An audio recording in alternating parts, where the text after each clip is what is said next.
Hi there.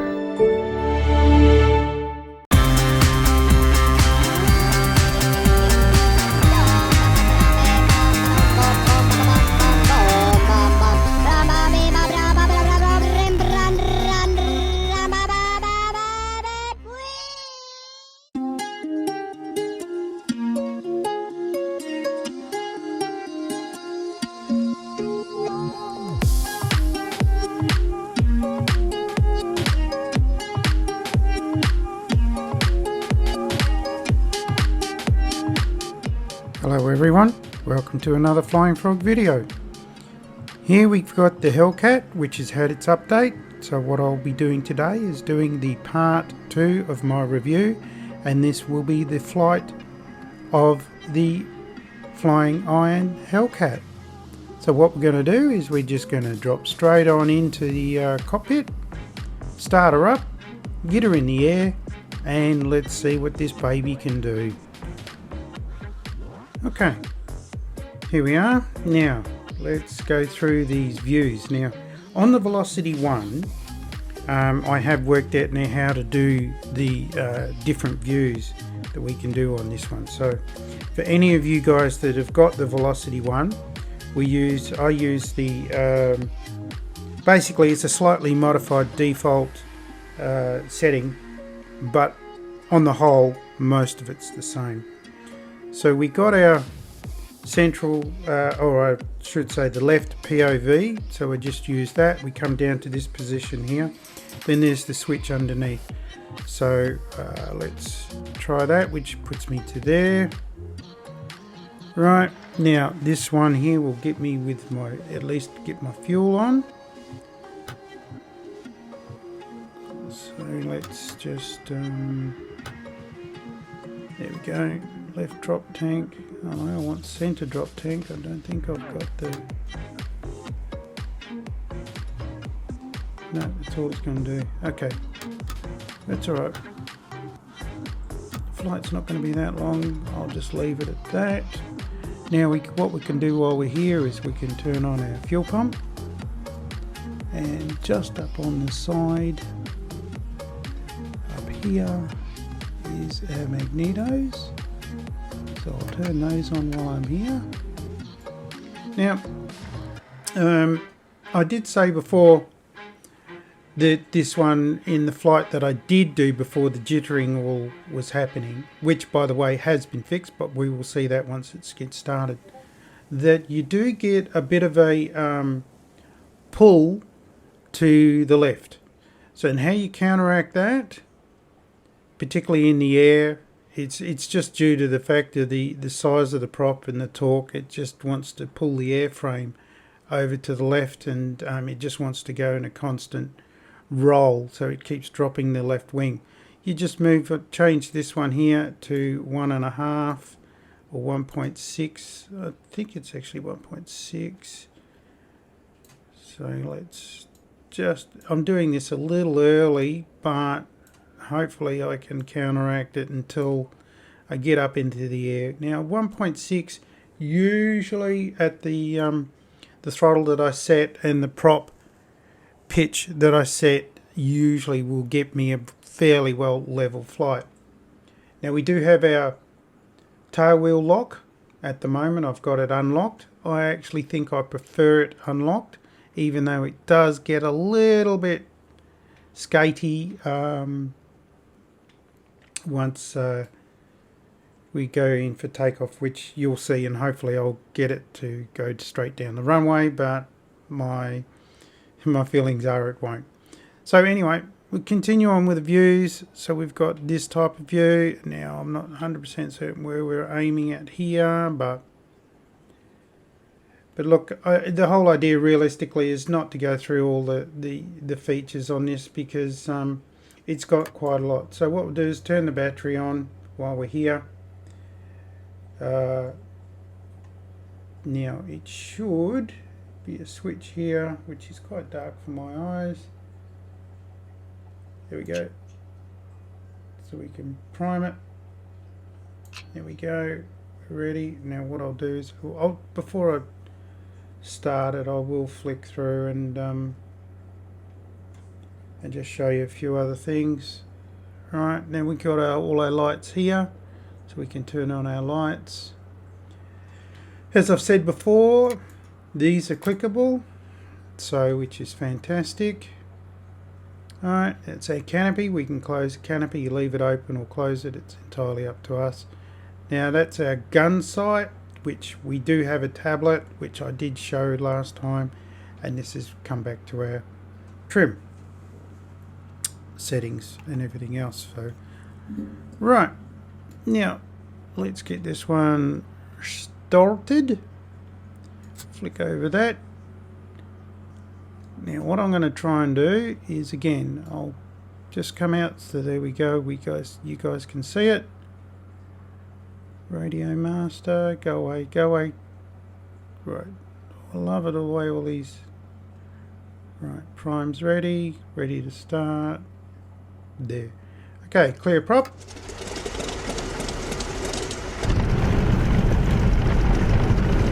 Handbrake on, that helps.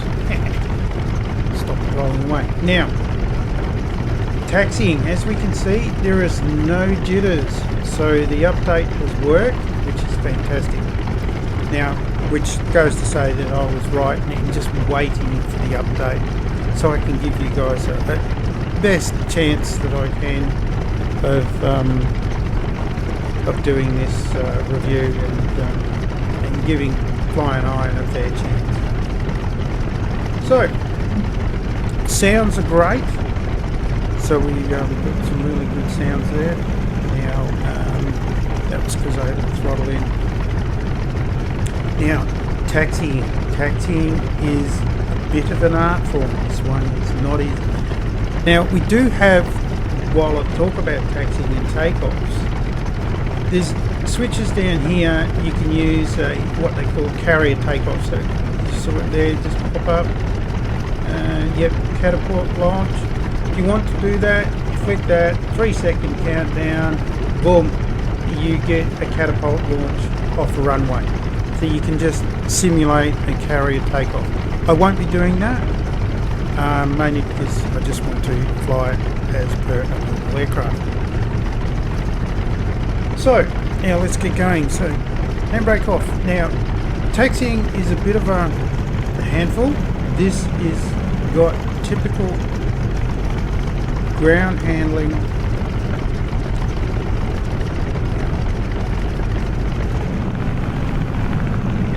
Flip of the throttle just to help it come around. She's got the typical ground handling characteristics of something that just does not want to maneuver on the ground. It's not made to maneuver on the ground, it's made to maneuver in the air. So what I have found is that generally and guys who's got Xbox controllers are going to find this type of maneuvering very difficult. It's not impossible, and I'll explain in a second. So let me continue on my method. My method is to give a quick blip of the throttle to help it come back into line, and then dab the brakes. Now, those people who do have rudder pedals, you can also set up differential braking, which will make this a lot easier. Now, the guys who are flying with an Xbox controller, the problem that you're going to get, you can do this method of blipping the throttle and dabbing the brake without an issue, but the blipping of the throttle is, as you guys are aware, that it's not, when you push the A button for the throttle to go up, it's not an instant response. It takes time for it to build up, and then you've got to hit the B button and it takes time for it to come down. So that does make taxiing very difficult. So yeah, it's just the nature of the beast, unfortunately, and there's not a lot we can do about that. I feel FlyingIron have done a brilliant job, and it's not a fault of them or the aircraft, it just is. So as you can see, once you've got a bit of speed up, you can just use your rudder input to swing her around. And that was without any dabbing of the brakes. So, and it does tend to want to run away a little bit as well. So here we go, I'm fully stopped. So just quick whip with the throttle, dab with the brake. She's trying to come around now. There we go. But it's just you just got to finesse it a little bit. Now it's not, doesn't want to work. There we go. I'm not even lined up. See, that just goes to show you how even difficult it can be without differential braking. Now I could probably set up some differential braking, but right. There we go. Right. And it's easy to overcorrect. But that's one method to just taxi this thing. This was a carrier-based aircraft. They didn't have to taxi all that far, so just take it from there. Right, now let's just make sure. Let's just check my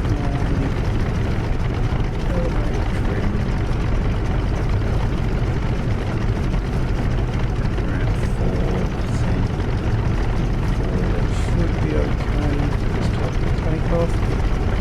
Right. Now then. So, handbrake off and let's see if I can get this one right. Fingers crossed, eh? She doesn't have a lot of rudder. Now, to make things can make see as we get up. Now, once that tail comes up, it does get a bit squirrely, but here we go. Love the gun sight. Right, we should be able to get up. Here we go. Gear up.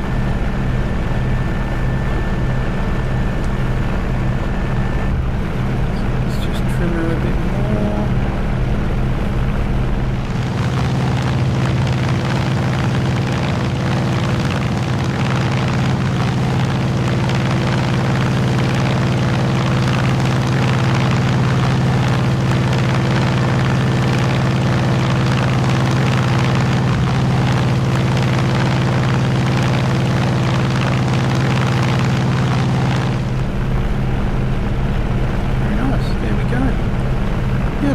Characteristic is very good. I do like this. It's I feel as though FlyingIron have done a brilliant job. It actually feels nimble,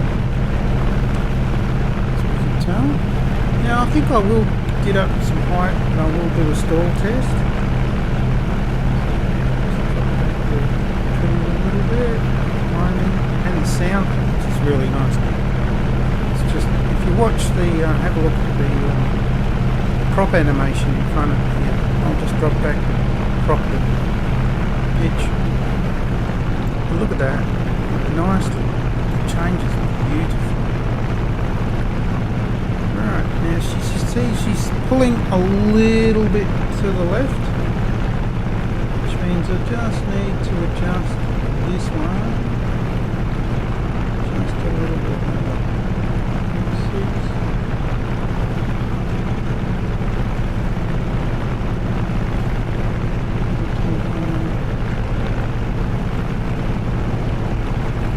Try that.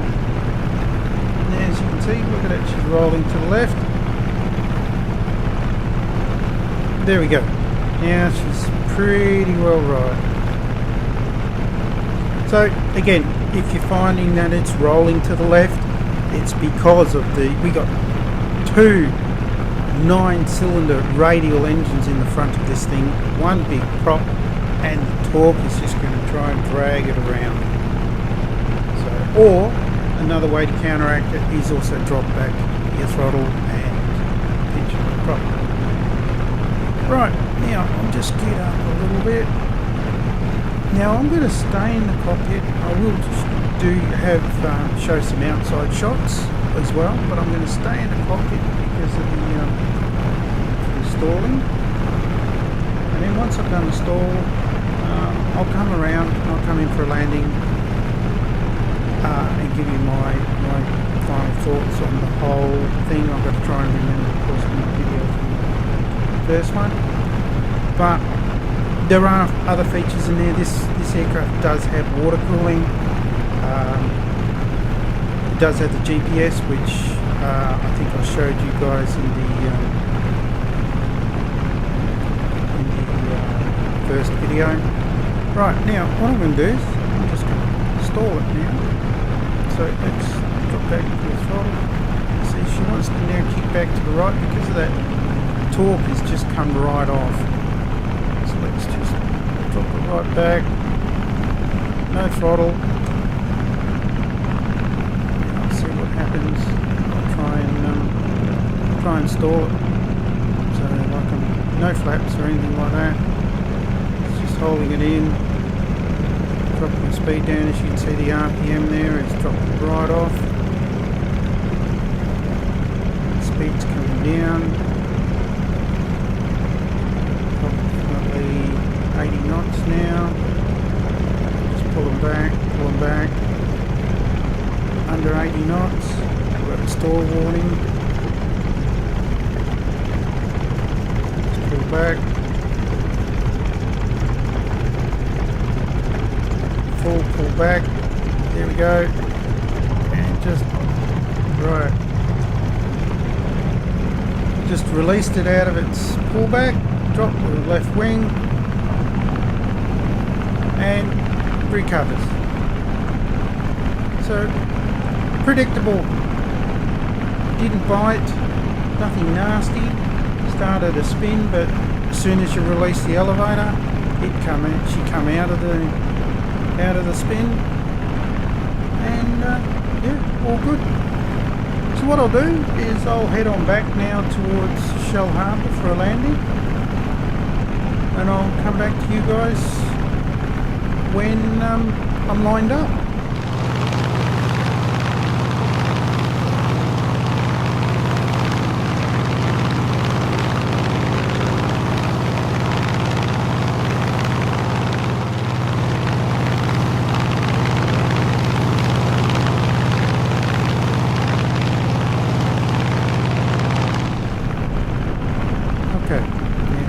Shell Harbour at 11 o'clock.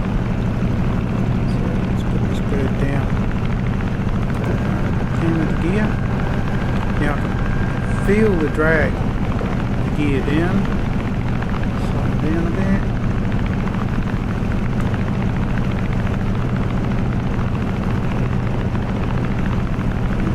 First stage flaps. Very stable. She's a lot more stable than what I thought it would have been.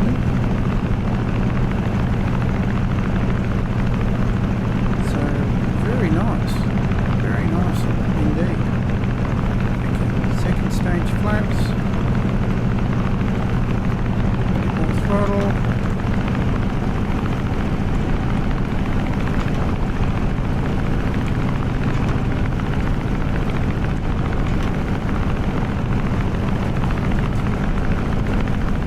Very nice sound as well. I think FlyingIron have done a really nice job. So far so good.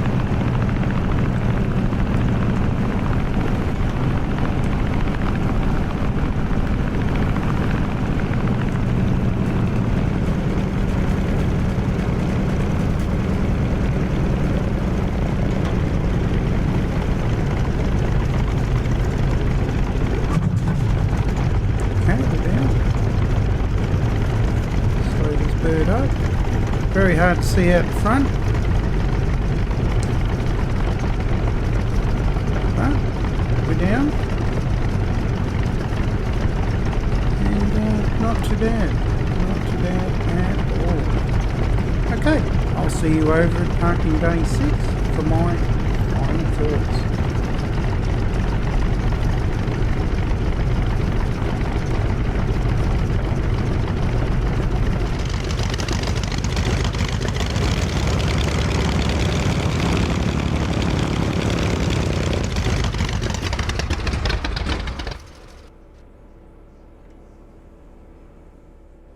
FlyingIron F6F Hellcat.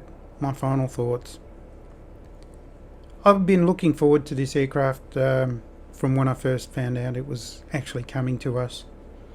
I feel as though FlyingIron have done a brilliant job. Flight characteristics are about what I expected, particularly from my radio controlled model flying days. This aircraft is fairly easy to land, very stable, has some great flight characteristics that's been built into this sim, and it still offers that challenge to fly, whether you're taking it off from a runway or trying to take it off from an aircraft carrier. The torque pull is well simulated. The sounds are excellent. The actual sound of the twin radials is just gorgeous. And I feel as though that FlyingIron, when they keep doing these warbirds, they just seem to be getting better and better at it. And this for Xbox, if you're a warbird fan, this is brilliant for Xbox. We do have some good functionality with the tablet. The modelling on this one is very good. The detailing is very good. I think from memory it was 45 Australian dollars, which I think is about 33 American dollars. And to be honest with you, if you are a warbird fan, this is worthwhile. It is definitely up there. It's probably nearly one of the best warbirds currently available for Xbox. The P38 Lightning from the very same developer comes very close. Both have same type of modelling depth as in the system. So as a matter of fact, even the Spitfire is brilliant as well. So on that note, I'm glad that the update's been done. Now there has been few extra flight changes have been done. There's not so much of that pull to the left with the torque. That's dropped off a little bit. But look, she's a handful to taxi, and it is not something you just get in and point and shoot. You're going to have to think about it, and you're going to muddle it up, because it's not been made to taxi. And I feel as though the tail dragger characteristics have been put in there. But if you blip the throttle, if you don't have the differential braking set up, then you're going to have a little bit more success, and you will get slightly frustrated when you can't taxi that perfect line, but that is the characteristic of this aircraft, and that's what makes it a bit of a standout from, say, all the rest of the generic aircraft that we tend to get. Some aircraft fly exactly the same, they feel exactly the same. It's almost like they are using the same flight model. This one doesn't. It feels different, as does all the FlyingIron simulations aircraft do. So on that note, everyone, join me in my Discord. We can talk about this aircraft, we can talk about other things, we can just talk about life in general if you want to chat. But for the Discord, the link will be in the description below. For warbird fans, go out and get this one. I don't think you're going to be disappointed. I do feel as though that FlyingIron have done enough to warrant your hard-earned, and enjoy. And everybody, please stay safe.